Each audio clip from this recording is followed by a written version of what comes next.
Bueno, para finalizar, quiero autorizarme o quiero presentar al siguiente ponente de estos seminarios de invierno, al doctor Jorge Ibáñez, el cual ha participado muy activamente con nosotros en ESME, y lo invitamos a dar una plática debido a que pues, actualmente es el coordinador de la División de Educación Electroquímica, y como todos sabemos, él tiene una amplia experiencia en esta parte de la educación de la electroquímica a diferentes niveles, como licenciatura y posgrado, ¿no? Entonces, voy a leer una pequeña semblanza del académica del doctor Ibáñez antes de pasar a que nos comparta su presentación.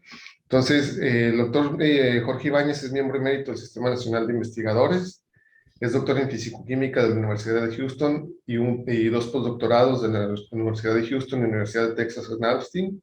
Es profesor de la Universidad Iberoamericana desde 1985, director del departamento de 2011 a 2015, medalla de oro en 2020. Actualmente es senador universitario, ha impartido cursos, seminarios y talleres en 22 países de los 5 continentes. En 1990, bajo sus iniciativas, se fundó el Centro Mexicano de Química Verde y Microescala con impacto en 52 países, 2 premios a la excelencia en enseñanza de la Universidad de Houston, 8 premios a la investigación en la Universidad Iberoamericana, el Premio Nacional de Química Andrés Manuel de Río en 1988, el Premio de American Chemical Society y al Centro Mexicano de Química Verde y Microescala en 2010, el Premio Nacional de Electroquímica en 2015 y el International Macroscale Chemistry Award en 2017, y el Premio Regional de Radionúes, entre algunos otros premios. Fue presidente también de la Sociedad Mexicana de Electroquímica de 1996 a 1998 y ha recibido varios premios y reconocimientos por diferentes entidades internacionales, entre los cuales destaca que ha publicado 11 libros como autor o como autor, incluyendo 3 libros, 3 libros de texto en los Estados Unidos y uno en braille, 5 capítulos de libro, 3 capítulos de enciclopedias internacionales, 130 artículos en revistas arbitradas internacionales con 3.200 citas a sus trabajos, una patente registrada y otra en trámite, y participó en La Haya, Holanda, como invitado de la Organización para la Prohibición de las Armas Químicas. Fue ganador del Premio Nobel de la Paz en 2013 por la redacción, bueno, él no, fue invitado por él, redacción en la Guía Ética sobre el Uso de las Sustancias Químicas, es miembro del equipo de Flight Chemistry Program de la UPAC, y en el ámbito humanista ha promovido la enseñanza de las ciencias experimentales para personas con discapacidad visual, así como el diálogo entre la fe y la ciencia mediante conferencias, artículos, entrevistas de radio y la traducción de 2 libros. Finalmente, no me queda más que agradecer al doctor Jorge Ibáñez por su participación en estos seminarios de invierno, y podríamos pasarnos todo el día aquí hablando de su extenso currículum. Adelante, doctor Ibáñez, por favor. No, bueno, eso simplemente refleja la edad. Oh, muchas gracias, José. Muchas gracias por esta organización, a ti, a Ricardo Galván, a Citlali Gaona, a Facundo Almeraya. Pati Valderas es parte también del Comité de Educación en el que estamos trabajando en la Sociedad de Electroquímica, y a todos los ponentes que me han precedido y a todos los asistentes. De veras es un gusto poder compartir con ustedes estas ideas sobre la enseñanza de la electroquímica, que es lo que nos apasiona y lo que nos tiene aquí unidos. Yo lo que les voy a compartir aquí, vamos a compartir la pantalla.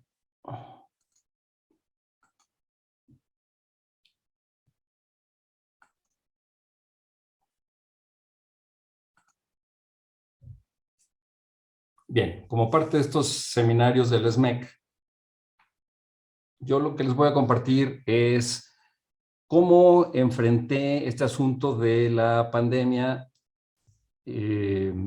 para la enseñanza experimental a distancia. Ya lo he comentado con algunos de ustedes y lo voy a profundizar aquí un poquito más, de irnos al detalle de qué fue lo que hicimos para poder contrarrestar este asunto de que no se quedaran los estudiantes sin enseñanza experimental.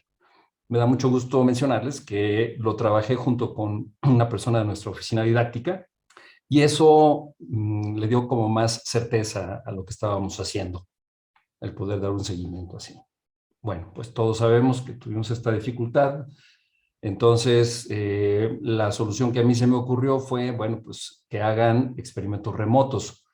No del nivel del que nos acaban de presentar hace 2 charlas, en donde ya son experimentos con equipos reales y equipos pues un poco más sofisticados de lo que yo voy a presentar, o bastante más sofisticados, sino con experimentos bastante sencillos y con equipos bastante sencillos. Esta fue nuestra aproximación. La otra aproximación que nos presentaron hace 2 seminarios también, la de los simuladores, es valiosísima, indudablemente. Y bueno, yo creo que esta que les voy a presentar a ustedes complementa. La American Chemical Society organizó un seminario sobre la enseñanza remota en el verano del 2020.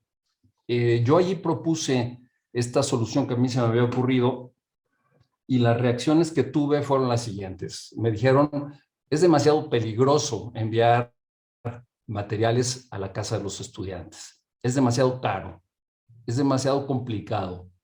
Te puedes meter en líos legales y las compañías de transporte no te los van a llevar. Una sola persona en ese seminario me dijo, me encantaría ver que lo hagas.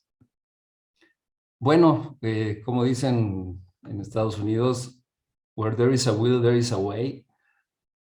Yo lo que dije fue, bueno, pues vamos utilizando pequeña escala, vamos firmando un documento en donde los estudiantes nos liberen de cualquier acción legal posible, si llegara a pasarles algo, y vamos contratando una entrega directa, privada, para poderles llevar los materiales a sus casas. Entonces, bueno, pues de esta manera fue como resolví este asunto. Como teníamos ya mucha experiencia, tenemos más de 30 años de trabajo en la enseñanza de la química en microescala con este grupo de la Ibero, decidí irme por esa ruta. Entonces, diseñé este curso y personalmente hice las compras, muchas por internet y muchas, bueno, pues corriendo el riesgo de la pandemia, me puse mi mascarilla y me lancé a supermercados, a lapalerías, a farmacias a comprar las cosas necesarias. Y bueno, como convencí a mi esposa de que nosotros lo financiáramos para evitar toda la cuestión de la administración universitaria, porque de aquí a que presentas varias cotizaciones, de aquí a que te compran lo que no querías, de aquí a que no llega, y dije, no, esto urge y esto lo tengo que hacer así de esta manera. Entonces, bueno, pues dediqué una cierta parte de mi presupuesto casero y nosotros compramos todo lo necesario. Más o menos salió como en $100 cada kit. Preparé y etiqueté, junto con la ayuda de mi familia, un montón de soluciones en goteritos. Las pusimos en goteros de 10 mililitros y pusimos reactivos sólidos en vasitos también en viales chiquitos, y contraté un servicio privado para que les llevara los kits a las casas de los estudiantes. Tuve 19 en el otoño del 2020 y 12 en primavera de 2021. En el kit, ¿qué fue lo que incluí? Bueno, pues incluí una serie de materiales eléctricos. Por cierto, hago un paréntesis, si alguien estuviera interesado o interesada en los materiales en concreto, así como en los proveedores, con mucho gusto les puedo compartir el Excel en donde tengo todo esto. También puse varios artículos de laboratorio general y vidriería, materiales para electrodos, materiales para medición de volumen y equipos de transferencia, soluciones y reactivos, equipo de seguridad y equipos auxiliares. Voy a mostrar aquí, este es un video de unos cuantos segundos. Aquí tengo una alumna recibiendo su kit. Ahí pueden observar las soluciones y reactivos sólidos.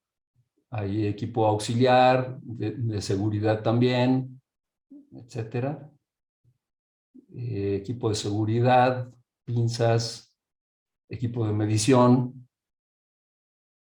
vaso de precipitados, una base con sus pinzas, las válvulas de 3 vías, jeringas varias,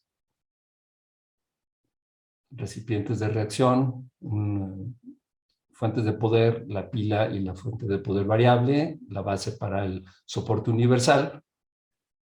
Y bueno, pues esto fue lo que les incluimos en el kit. Me da mucho gusto decirles que, bueno, prácticamente se rompió, sí se llegó a romper algo, pero fue muy poquito. Solamente tuve unos cuantos reportes de algún vasito que se rompió o alguna cosa así, pero yo estimé que fue el 0.1% de las piezas que se enviaron de vidrio. Y también tuvimos alguna fuga de soluciones que, bueno, pues por la falta de experiencia, la primera vez hubo un poco más, ya la segunda vez fue menos y así sucesivamente, como del 1%. Como una de cada 100 soluciones sí se fugaron en el traslado, pero ya vimos cómo resolverlo. No necesitamos poner el equipo en cuarentena y pues esta fue la manera como lo distribuimos. Bueno, aquí está mi familia ayudándome a etiquetar todas las soluciones, a envasar cosas. Aquí a la derecha, pues es el laboratorio en mi habitación, ¿verdad? Aquí es donde tengo la mesa, desde donde conecto las cámaras para ir guiando a los estudiantes para que hagan los experimentos. Aquí abajo vemos el kit, un poco expandido, y así es como se veía mi casa, parecía un centro de producción industrial, armando los kits. Bueno, pudimos hacer aproximadamente 30, entre 25 y 30 experimentos en cada semestre, y todos ellos pues los realizaron los estudiantes en sus casas. Así los temas generales de los experimentos fueron circuitos básicos eléctricos y mediciones, reacciones redox, diagramas de Purvé, generación y almacenamiento de energía, deposición de metales, tanto electroquímica como electroles, electroquímica ambiental, electrólisis del agua, electroquímica orgánica y electroquímica inorgánica. Típicamente daba 1 hora de clase y la siguiente hora hacíamos un experimento durante las 30 sesiones del semestre. Además, una cosa que nos pasó, que creo que fue muy positiva, fue que el hecho de tener los kits en las casas de los estudiantes les permitía hacer los experimentos a la hora que querían, o sea, reproducirlos a la hora que querían. Y yo aproveché para pedirles que diseñaran experimentos en equipo para que todo el grupo los hiciera. Entonces eso los motivó muchísimo, diseñaron experimentos y pusimos, yo los revisaba primero y pusimos a que todo el grupo los reprodujera. Esos los voy a marcar con un asterisco de entre los que voy a mencionar ahorita. Bueno, entonces, ¿cuáles fueron los experimentos?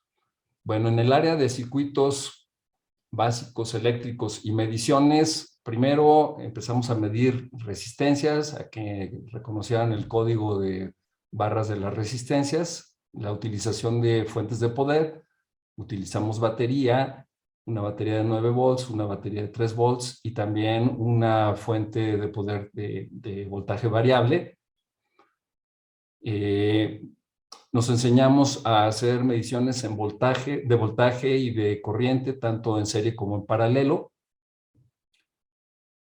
Cómo se detecta la polaridad de una fuente de poder, porque luego a veces depende de cómo la conecte uno, tiene una polaridad u otra. Entonces, bueno, pues vimos una manera química y una electroquímica y una eléctrica, por supuesto, para saber cuál era la polaridad. Trabajamos también con LEDs, entendimos los principios de los semiconductores, de la emisión de luz y la caracterización de algunos LEDs. También hicimos generación y almacenamiento de energía. Ahí trabajamos con trocitos de magnesio, de zinc, de cobre, y hicimos baterías, pues las clásicas, ¿verdad? Utilizando como electrolito alguna fruta, tanto en serie como en paralelo. Encendimos LEDs y nos facilitaron, no recuerdo bien, me parece que fue de la Universidad de Guadalajara, nos facilitaron una simulación de una batería de limón, o fue de la, no, me parece que fue de la UNAM, del Campus Monterrey, una simulación en console de una batería de limón y la analizamos. También hicimos una pila de combustible generando nuestro propio hidrógeno y oxígeno con grafito, y yo les demostré con una celda comercial. Hicimos también un experimento que publicamos hace un par de años en el Journal of Chemical Education de estequiometría triple con una batería de botón de litio. Este es muy ilustrativo para enseñar un montón de conceptos de química redox y de estequiometría y de analítica. También cuando quiere uno simular la batería de un automóvil, bueno, pues se ponen 2 barritas de plomo, pero yo no iba a enviarles barritas de plomo a los estudiantes. Entonces, ¿cuál sería la mejor manera para tener a mano una fuente de plomo que no sea, pues, complicada? Pues lo que se nos ocurrió fue utilizar alambre de soldadura, ¿verdad? De los que utilizan los electrónicos. Estuve buscando varios electrolitos hasta que encontré que en un electrolito de bicarbonato de sodio podíamos obtener un voltaje decente. Digo, no los 2 volts que se obtienen cuando se utilizan 2 barras de plomo, pero sí obtuvimos 1,5 volts con esos pedacitos de alambre de soldadura, y con eso pues les queda muy claro el concepto. Aprovechando que ya habíamos generado ahí óxido de plomo en uno de ellos, bueno, pues lo pusimos enfrente de un metal con un potencial estándar muy negativo, como es el magnesio, y entonces hicimos una batería suficientemente, con un voltaje suficiente como para encender un LED. Hicimos también una electroluminiscencia anódica, les incluí un poquito de luminol en sus kits, y bueno, hicimos esta luminiscencia promovida por el potencial, que si ustedes pueden ver aquí, es unos cuantos segundos este video. Aquí se puede observar del lado izquierdo cómo inicia la luminiscencia, o sea, el luminol empieza a emitir. Si mueve uno el electrodo un poquito, el electrodo de grafito, pues se ven efectos muy impresionantes. Parece casi como si fuera una llama azul. Y en otro experimento, pero este ya no lo hicieron todos los estudiantes, en este otro experimento pudimos hacer la electroluminiscencia simultánea, tanto en el ánodo como en el cátodo de la celda, y ahí pueden observar cómo obtuvimos electroluminiscencia en ambos lados. Bueno, después, en cuanto a electrólisis y electrosíntesis, pudieron escribir electroquímicamente. Toma uno de los electrodos y escribe sobre algún papel filtro que esté humectado con, ya sea con agua de Jamaica, por ejemplo, o con yoduro de potasio, o con cúrcuma, ¿verdad? Y pudieron lograr escribir electroquímicamente. También hicimos una electrólisis del agua en una copita de plástico, medimos los volúmenes de gases producidos, tratamos de comprobar la relación de 2:1. Eso nos sirvió también para que se enseñaran a hacer transferencias de gases en jeringas, cómo generarlos y cómo transferirlos de una jeringa a la otra.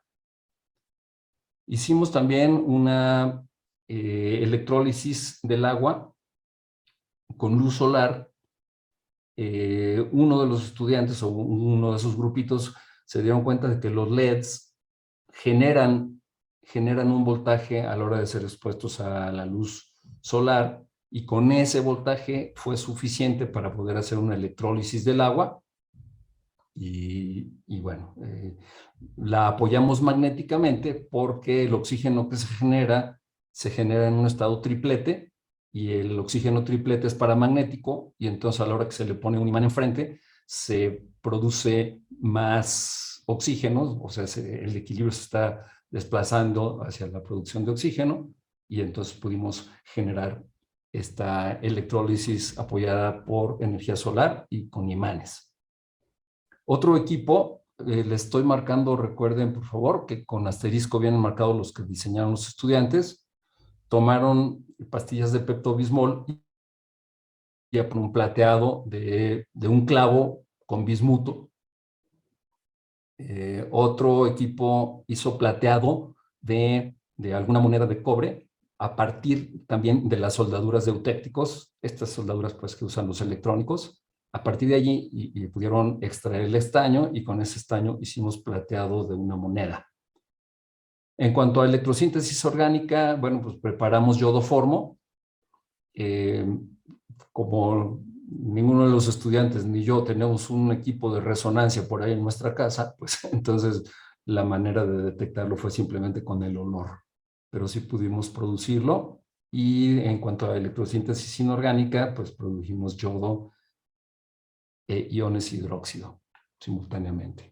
En cuanto a electroquímica ambiental, demostramos la producción de una fotocelda generando óxido cuproso sobre una moneda, generándolo térmicamente, y después hacemos una celdita, irradiamos la luz solar o luz de una lámpara incluso, y con eso generamos un fotovoltaje.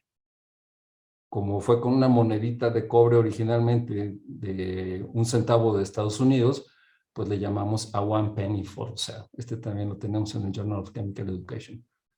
Bueno, varios de los que estoy mencionando los tenemos en alguna revista que los hemos publicado y otros pues están en vía de enviarse. También hicimos electrocoagulación utilizando clips metálicos de los que se utilizan para papel. Se genera el electrocoagulante, absorbe al contaminante, filtramos y el agua sale limpia. Hicimos también sobre el tema de metales y corrosión. Hicimos corrosión lenta, dejaban el material a corroerse durante varios días, o también hicimos corrosión rápida, por ejemplo, de un clavo de hierro, mediante ácido peroxiacético, que se puede producir en casa muy fácilmente, simplemente con agua oxigenada y con ácido acético. Aquí lo único que yo tengo que checar es que parece que este es un posible cancerígeno y por eso no le hemos dado mucha difusión a este asunto, pero se produce ácido peroxiacético que oxida rápidamente a un clavo y entonces en unos cuantos minutos se puede ver la oxidación en presencia de cloruro de sodio.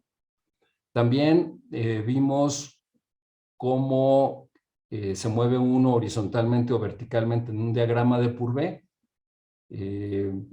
Utilizamos el sistema del cobre, entonces pudimos ver las transiciones en el eje del pH, pudimos ver el cobre, el hidróxido de cobre, el ion cuprato, y las transiciones verticales pudimos ver la transición de cobre a cobre 2, de cobre 2 a cobre 0, podemos ver también de cobre 0 a cobre 1 y jugamos en un caso con la temperatura de tal manera que una vez que habían producido ya su hidróxido de cobre lo llevan a la estufa de su casa y ahí se deshidrata y entonces produce el óxido cúprico que es negro. También en cuanto a la electrorefinación de metales, hicimos la formación de fractales, este experimento clásico que pueden ver aquí del lado derecho, que también duró unos cuantos segundos. Ahorita lo vamos a poder ver el crecimiento.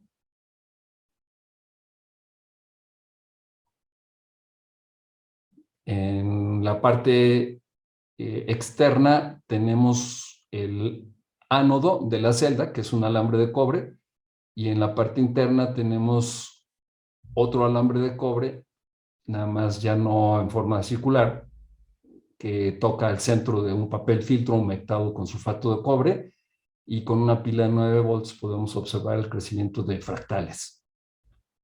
Hicimos también el grabado electroquímico de metales.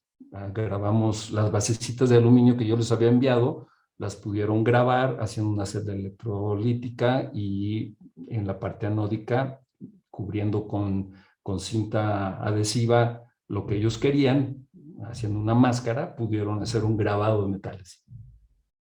También para hacer un plateado de alguna moneda o de alguna pieza con cobre, pues la manera de generar el cobre 2 fue otra vez fabricando ácido peroxiacético caseramente. Hicimos también el experimento de la gota de Evans y revisamos la simulación de COMSOL que nos facilitaron de la Universidad de Guadalajara y pudimos pues también tener exposición a ese tipo de simulaciones. Bueno, pues estos son los experimentos que hicimos, ¿verdad? Sí me da un gusto particular el decirles que pues se motivaron mucho los estudiantes, diseñaron los experimentos, los llevaron a cabo y les pedí que los escribieran de una manera pues sólida, con refuerzo bibliográfico, y algunos de ellos los hemos enviado a revistas para publicarse. Y por ejemplo, esta revista Chemistry Teacher International, que es la revista de educación de la UPAC, nos aceptó del plateado del bismuto sobre un clavo. Lo revisamos con los diagramas de Purvé correspondientes.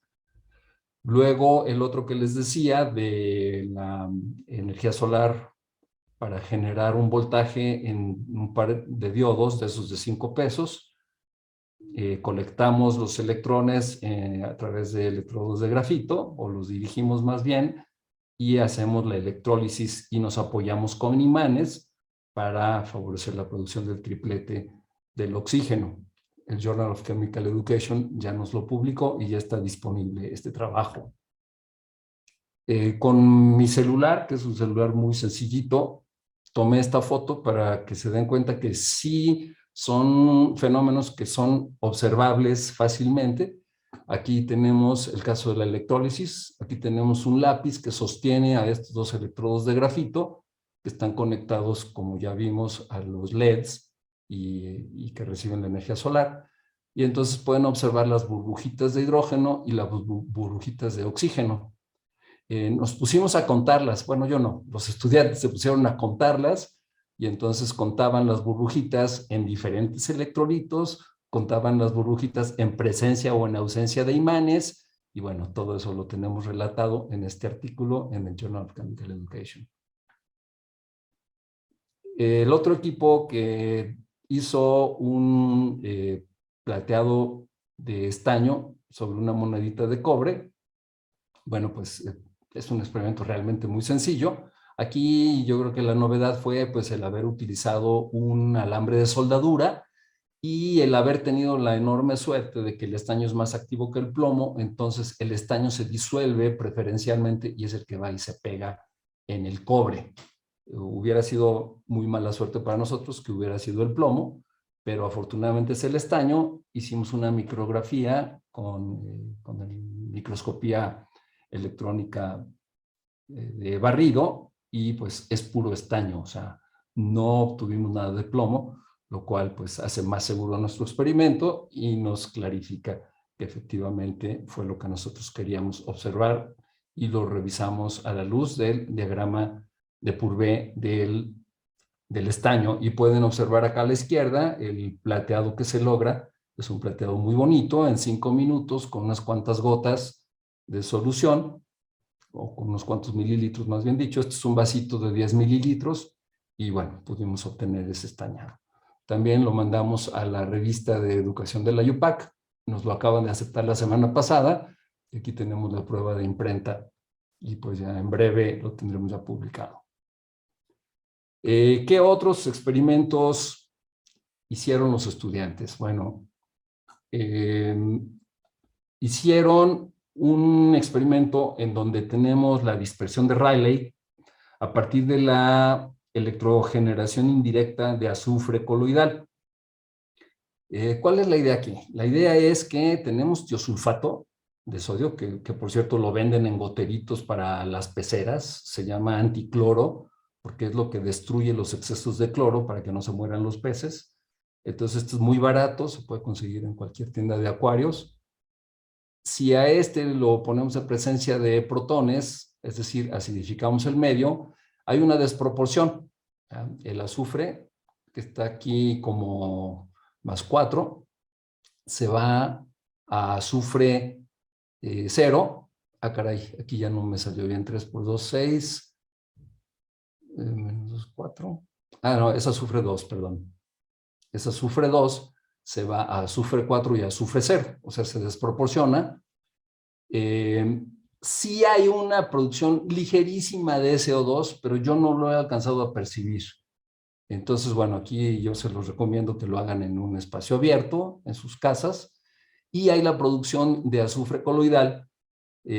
Simplemente ponemos 2 vasitos. ¿Cómo generamos el medio ácido? Bueno, pues esa es la idea electroquímica, ¿verdad? La idea es que en el ánodo de una celda se genere los protones. Ahí es donde colocamos el tiosulfato y ahí es donde obtenemos esta suspensión de azufre, ¿verdad? Y a la hora que le ponemos una lámpara, recuerden ustedes que la dispersión de Rayleigh es la que explica el color azul del cielo y el color rojizo de los atardeceres, ¿verdad? Cuando choca la luz en las partículas atmosféricas, las longitudes de onda pequeñas son las más dispersadas y las longitudes de onda largas son las que pasan a través. Por eso es que nos es posible ver en el horizonte el rojo del atardecer y por eso es que vemos en todas las direcciones azul al cielo. Bueno, pues con una lamparita, si se pone enfrente de la solución que acaban de generar, del azufre que acaban de generar, ustedes pueden observar que se ve azulosa y a través pasan las longitudes de onda más largas, que son rojo, anaranjado y amarillo. Bueno, aquí tienen a mis estudiantes muy orgullosos y orgullosas, habiendo producido sus suspensiones de azufre y luego habiendo observado el efecto de Rayleigh. Otro experimento que desarrollaron un equipo de alumnos fue el electrocromismo de níquel. Yo les mandé un vidrito conductor de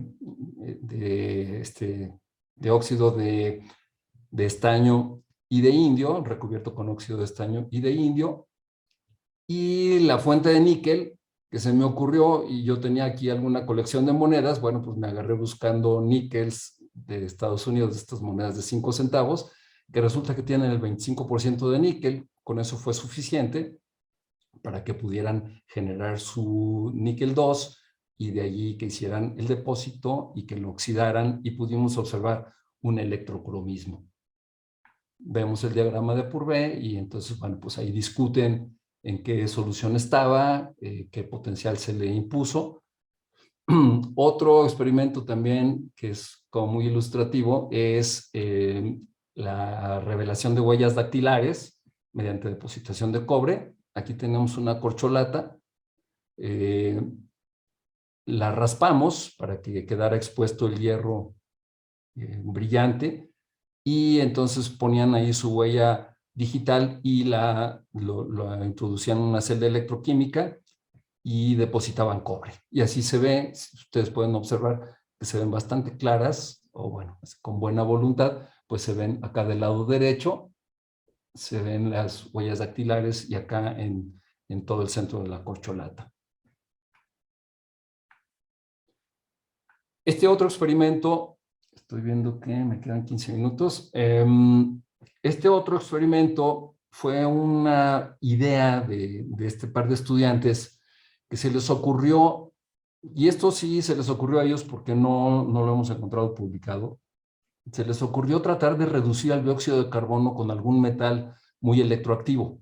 Entonces, ¿qué tiene uno en la casa que sea muy electroactivo? Pues aluminio. Entonces fueron por el papel de aluminio de su cocina, investigaron que mediante la producción de un cloruro de cobre se puede atacar el óxido natural que tiene el aluminio y ese óxido ya removido deja el aluminio expuesto y es bastante activo, de tal manera que le burbujean dióxido de carbono que producen en casa con limón o con vinagre y con bicarbonato, le burbujean el dióxido de carbono, lo dejan ahí. Eso sí, es un experimento que no es en 5 minutos, dura varias horas o incluso días, pero finalmente se produce un precipitado blanco. Le hicimos pruebas caseras y pues sí reduce al permanganato y sí genera iones de aluminio con la prueba del aluminón. Entonces, pues tenemos evidencia inicial de que estamos produciendo algún oxalato de aluminio, lo cual sería pues una manera magnífica para capturar CO2 y convertirlo en alguna sustancia orgánica útil. Aquí nos falta pues el análisis formal del oxalato.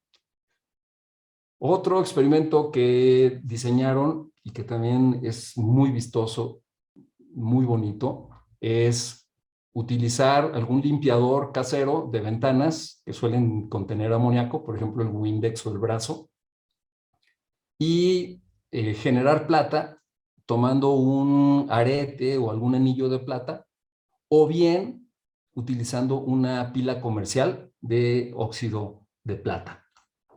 Entonces, para el primer caso, cuando se utiliza un anillo o un arete, pues en un medio básico lo ponen como ánodo, se produce el óxido de plata, en el cátodo se generan OHs y nuestra reacción global es la producción del óxido de plata, el cual en presencia de amoníaco, el amoníaco lo sacan del limpiador de ventanas, lo destilan, así en la estufa de la casa, destilan el limpiador y obtienen amoníaco.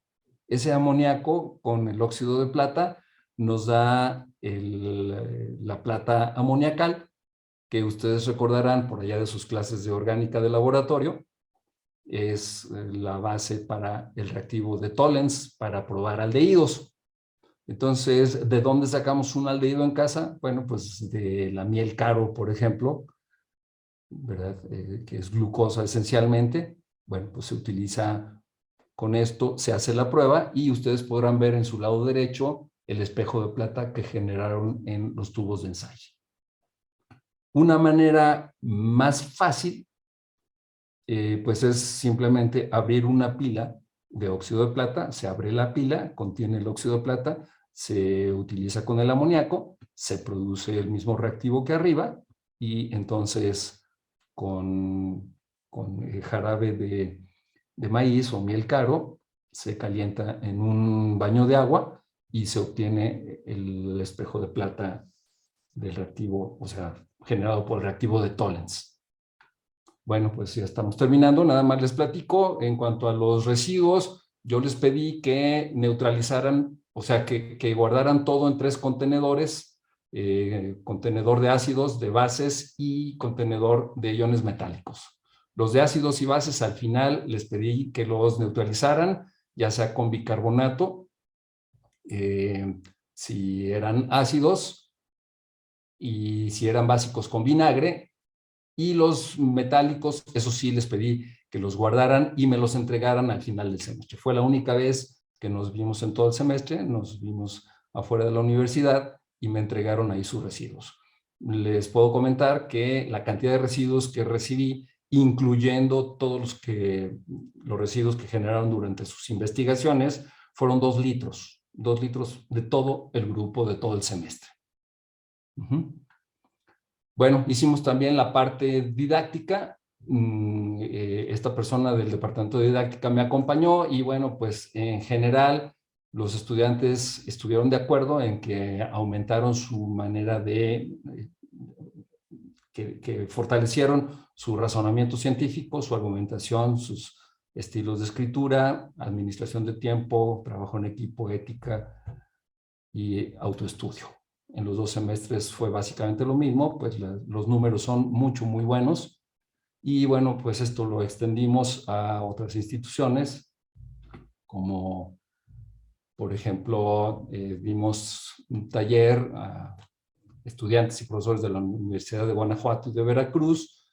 La Sociedad Química de México también nos pidió un taller, se los dimos a 25 profesores de 10 estados. Yo les di un taller a 40 profesores de más de 20 escuelas fuente que tenemos nosotros. Y bueno, en todo esto me da muchísimo gusto reportarles que solo tuvimos reportado un accidente y fue muy menor. Una chica conectó la fuente de poder, la conectó en cortocircuito y bueno, pues le saltó una chispa ahí, pero pues es una fuente pequeña, entonces no pasó a mayores. Y bueno, pues hemos dado talleres con esta idea, tanto nacionales como internacionales, a todas estas instituciones que ustedes pueden ver, ¿verdad? Y bueno, pues creemos que esta es una alternativa razonablemente segura, muy entretenida, muy divertida, muy didáctica para enseñar la introducción a la electroquímica y a la corrosión. Bien, pues esto es lo que quería compartirles y pues creo que me fui demasiado rápido al final, pero bueno, así se puede hacer más enriquecedora la discusión si es que la hay. Muchas gracias, doctor Ibáñez. Por aquí le voy a leer los comentarios que hay en el chat. La doctora Aurora dice: felicidades, Jorge, me parece un ejemplo excelente de cómo presentar los conceptos empezando por lo macroscópico, experimento, y seguro que los estudiantes estuvieron muy comprometidos y entusiasmados. Gracias. Yo quiero preguntarle acerca de esta parte o sea, a lo mejor lo que nosotros nos presenta, estamos viendo el final de un trabajo muy extenso en equipo, ¿no? O sea, ¿cuántos años lleva usted desarrollando estos experimentos en el laboratorio presencial para llevarlos a esta parte digámoslo, de mandarlos a la casa de los estudiantes? Bueno, pues tenemos más de 30 años trabajando en esto y esta fue como la oportunidad de concretizarlo, ¿verdad? Ok, muchas gracias.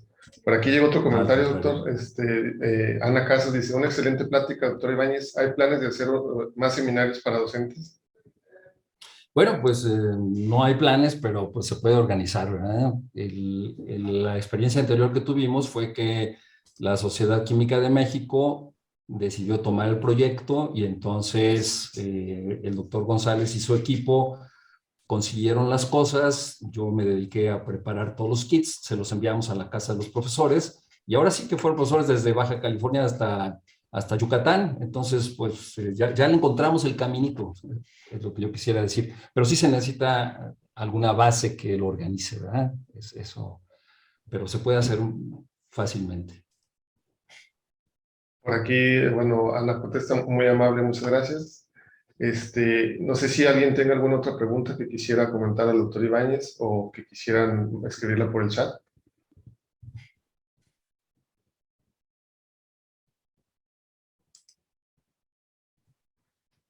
Yo tengo otro, doctor, si en lo que llega algo, en la relación a la parte de las publicaciones, estas revistas tienen arbitraje y todo estricto, pero ¿cómo los motivó a los estudiantes para que ellos hicieran la publicación? ¿Ustedes se los pidió o de ellos nació? Bueno, yo les pedí reportes. El Okay. primer semestre íbamos, o sea, fue todo tan al vapor que pues, nos agarró la pandemia por sorpresa y yo no alcancé a pensar en que sería muy bueno que hicieran reportes de sus experimentos. Pero en el segundo semestre sí. Entonces, los reportes que hicieron, yo los experimentos que veía como más adelantados, como más reproducibles, los invitaba a que los referenciaran bien. Y entonces ya lo referenciaron, yo apoyé también en la escritura y lo enviamos a las revistas. Y bueno, pues hasta ahorita llevamos esos 3 aprobados y hay otros 3 en vías de arbitraje. Okay. Bueno, Margarita Montiel nos comenta aquí en el chat: felicidades por compartir su entusiasmo por la ciencia. Muchas gracias, ¿no? Entonces, si no hay más preguntas, quisiera invitarlos a todos a que enciendan sus cámaras, los que puedan y los que quieran, para tomar una foto del evento final. Y antes de leer o de entregarle al doctor Ibáñez su reconocimiento, entonces, si me pueden apoyar con encender sus cámaras un momentito para tomar la fotografía del evento. Y ahorita procedemos con la parte de leer su reconocimiento al doctor Jorge Ibáñez.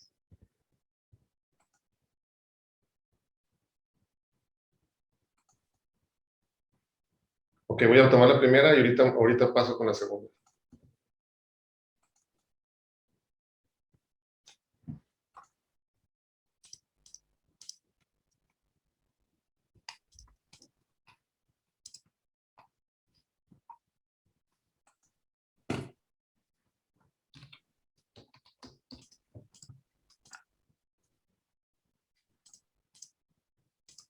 Ok, esa fue la formal, ahora sonrían, por favor.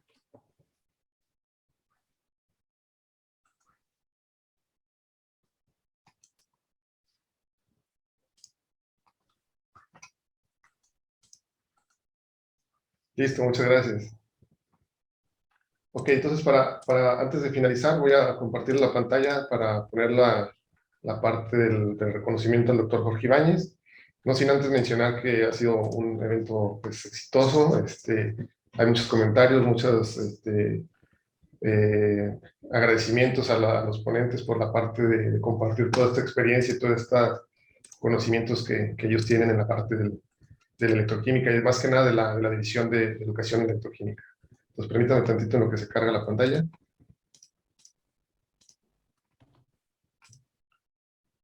Me pidieron las referencias de los experimentos que acabo de mencionar. Allí ya les incluí 4. Ok. Por acá el doctor Juan Manríquez dice muchas felicidades, Jorge, trabajo inspirador como siempre. Muchas gracias. Gracias por compartir. La doctora Patricia Valderas, muchas gracias por compartir sus conocimientos. Al contrario. La doctora Citlali dice, tras esos semestres exitosos ya lograron apoyo de la institución para las clases y talleres, financiamiento. La verdad es que no lo he buscado. No lo he Ok. buscado porque los procesos son sumamente lentos y luego te compran cosas que no era lo que querías y se me complica. Ok. Y ahorita estoy en sabático, así es que no estoy dando clases. Ok. Bueno, muchas gracias. Bueno, a nombre de la Sociedad Mexicana de Electroquímica me voy a permitir leerle este reconocimiento. Otorga y presenta reconocimiento al doctor Jorge Ibáñez Cornejo por su participación en los seminarios de invierno del SMEC 2022 con la conferencia Enseñanza Experimental a Distancia, 28 de febrero de 2022, Ciudad de México, y firman al calce el doctor Facundo Almeraya Calderón, presidente del Consejo Consultivo, y un servidor, José Cabra Miramontes, como presidente del Comité Ejecutivo de la SMEC 2021-2023. Entonces, muchas gracias a todos, agradezco su participación. Pero antes de irnos, quisiera también mencionar que esta actividad que estamos realizando el día de hoy es como parte del proyecto que se tiene aprobado por parte del CONACYT, el cual lleva por título Impulsando la promoción, difusión y divulgación de la electroquímica en México, actividades del SMEC 2021. Entonces estamos dando seguimiento a esta parte del proyecto y pues no me queda nada más que agradecer mucho por su asistencia y los esperamos en los próximos eventos del SMEC, ¿no? Muchas gracias a todos y que tengan un buen día.